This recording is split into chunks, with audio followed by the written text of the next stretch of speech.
এই কলাপাড়ায় তারা চাঁদাবাজিতে, দখলবাজিতে এবং চুরিতে তারা চ্যাম্পিয়ন করেছে, ঠিক কিনা? আমি তাদের বিরুদ্ধে সাংবাদিক সম্মেলন করেছিলাম, তারা আমার বিরুদ্ধে সাংবাদিক সম্মেলন করেছে, তারা আমার বিরুদ্ধে উকিল নোটিশ পাঠিয়েছে।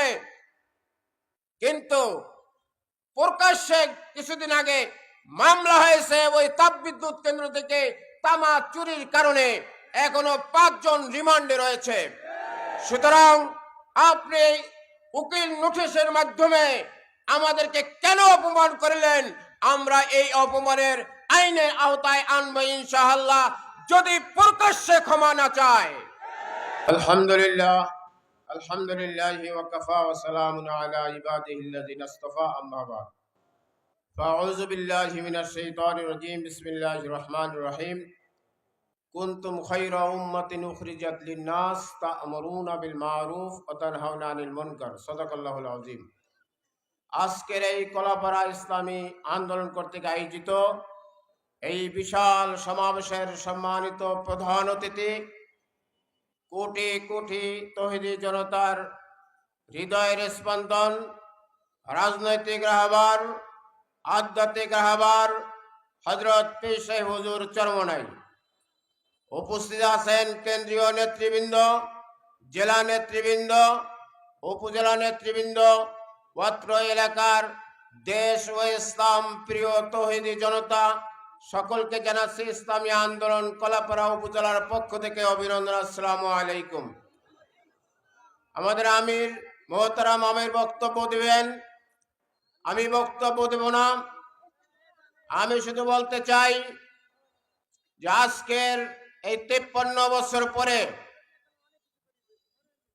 যে বৈষম্য বিরোধী ছাত্র আন্দোলন সাম্যকে প্রতিষ্ঠা করার জন্য যে আন্দোলন শুরু করেছিলেন, সর্বপ্রথম দলীয়ভাবে আমাদের মোহতারাম আমির এই বৈষম্য বিরোধী ছাত্র আন্দোলনকে সমর্থন করেছে, ঠিক কিনা? বিএনপির মহাসচিব বলেছেন যে আমরা এই দলকে সমর্থন করি নাই, কিছু ছেলেরা তাদের সাথে ছিল, কিন্তু আমরা বুকে সাহস নিয়ে, বুকে হাত দিয়ে বলতে পারি এই বৈষম্য বিরোধী ছাত্র আন্দোলনে সর্বপ্রথম আমাদের আমির সমর্থন করেছেন। কিন্তু জায়গা ফাঁকা পেয়ে আজকের সুযোগ সন্ধানী তারা আজকের এই 5 তারিখের পরে এই কলাপাড়ায় তারা চাঁদাবাজিতে, দখলবাজিতে এবং চুরিতে তারা চ্যাম্পিয়ন করেছে, ঠিক কিনা? আমি তাদের বিরুদ্ধে সাংবাদিক সম্মেলন করেছিলাম, তারা আমার বিরুদ্ধে সাংবাদিক সম্মেলন করেছে, তারা আমার বিরুদ্ধে উকিল নোটিশ পাঠিয়েছে। কিন্তু প্রকাশ্যে কিছুদিন আগে মামলা হয়েছে ওই তাপবিদ্যুৎ কেন্দ্র থেকে তামা চুরির কারণে, এখনো 5 জন রিমান্ডে রয়েছে।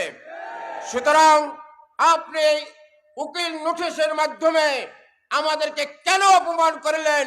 আমরা এই অপমানের আইনের আওতায় আনবো ইনশাআল্লাহ, যদি প্রকাশ্যে ক্ষমা না চায়। সুতরাং গুরুত্বপূর্ণ বক্তব্য রাখবেন আমাদের মোহতারাম আমির। আমি মোহতারাম আমিরকে বলতে চাই, এই 53 বছর পরে সুযোগ এসেছে, আপনি কঠিন থেকে কঠিন কর্মসূচি দিয়ে আমাদেরকে মাঠে নামিয়ে এই বাংলাদেশের চাঁদা মুক্ত করে, সন্ত্রাস মুক্ত করে, এই দেশকে একটি দুর্নীতি মুক্ত করে এই দেশকে একটি কল্যাণকর রাষ্ট্র প্রতিষ্ঠা করবেন, এই আশা ব্যক্ত করে আমার সংক্ষিপ্ত আলোচনা এখানে শেষ করছি। ওয়া আখিরু দাওয়ানা আনিল হামদুলিল্লাহি রাব্বিল আলামিন।